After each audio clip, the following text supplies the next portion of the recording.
નમસ્કાર મિત્રો બૃહસ્પતિ છે એ કુંભ રાશિના જાતકો માટે 3 વરદાન આપશે। આમ તો કૃપા જ કરશે। શા માટે? બૃહસ્પતિ રાશિ પરિવર્તન કરી ચૂક્યા છે। 18 ઓક્ટોબર થી લઈ અને 3 ડિસેમ્બર સુધી તેમની ઉચ્ચ રાશિ કર્ક રાશિમાં આવી ચૂક્યા છે। તો કુંભ રાશિના જાતકો માટે છઠ્ઠા ભાવમાં બૃહસ્પતિ છે। છઠ્ઠો ભાવ છે રોગનો છે, મોસાળનો છે, શત્રુનો છે અને જોબનો છે। સૌથી પહેલો ફાયદો થશે કે આપને સારી જોબ મળશે। સાથે આપના શત્રુ જે આપને હેરાન પરેશાન કરતા હતા એ બંધ થશે। સાથે એની દ્રષ્ટિ 10મા ભાવમાં પડે છે એટલે કર્મમાં પડે છે એટલે આપ જ્યાં નોકરી કરી રહ્યા છો નોકરીમાં આપના જે પણ સહયોગી છે આપને સાથ આપશે। બીજી દ્રષ્ટિ પડે છે એ 12મા ભાવમાં પડે છે, વિદેશથી પણ આપને લાભ થશે।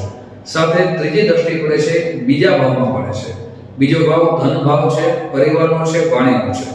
વાણીથી માન સન્માનનો વધારો થશે, પરિવારનો સહયોગ મળશે, ધનની અભિવૃદ્ધિ થશે। એટલે એમ કહી શકાય કે બૃહસ્પતિ તમારા માટે કૃપા કરશે। નમસ્કાર।